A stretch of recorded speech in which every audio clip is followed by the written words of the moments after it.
I'm Nikki Fox, project scientist for NASA's Parker Solar Probe, and this is Solar 60.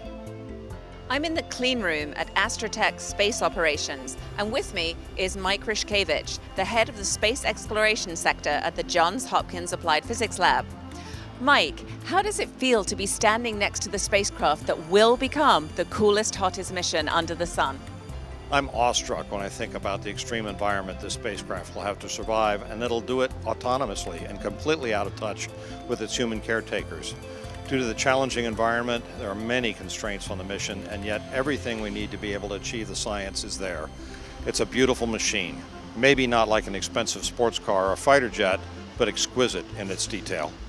And can you talk about what it takes to get to this point?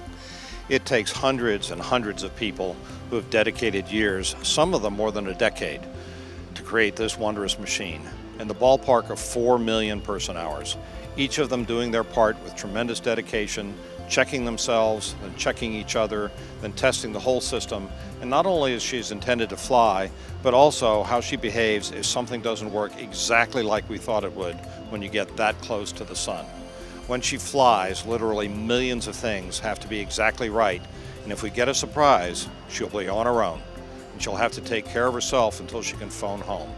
Our culture is to make things like this look easy, but in reality it is very, very hard, and it takes very good, very dedicated people to be able to touch the sun. Well, I, for one, can't wait to get the data back from this truly independent spacecraft. That's all from the clean room at Astrotech. I'm Nikki Fox, and this is Solar 60.